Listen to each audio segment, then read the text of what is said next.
সরকারি চাকরি সংশোধন অধ্যাদেশ ২০২৫ বাতিল না হলে রোববার থেকে কঠোর কর্মসূচির হুঁশিয়ারি দিয়েছে সচিবালয়ের কর্মকর্তা কর্মচারী ঐক্য ফোরাম। সচিবালয়ের ভেতরে বিক্ষোভ মিছিল শেষে সংক্ষিপ্ত সমাবেশ থেকে এই ঘোষণা দেন তারা। জানান বুধবার ৪ নম্বর ভবনের নিচে অবস্থান কর্মসূচি গণসংযোগ করবেন। বলেন অন্তর্বর্তী সরকারকে চোরা বালিতে ফেলার জন্য ফ্যাসিবাদের দোসর কিছু আমলা এই আইন করেছে, তাদের অবিলম্বে বের করে দেওয়ার দাবিও জানান। নেতারা আরও বলেন কর্মকর্তা কর্মচারীদের অগ্নিগর্ভে ফেলে সরকার শান্তিতে দেশ চালাবে সেটি হতে পারে না।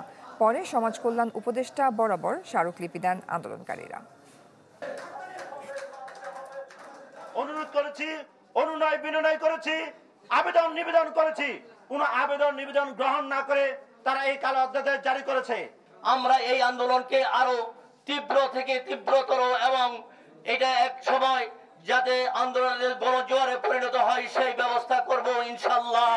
আপনারা আমাদের কলিজা হাত দিয়েছেন, আমরা আপনাদেরকে শান্ত হতে কিন্তু দেব না যদি আপনারা আমাদের আইন মেনে না নেন।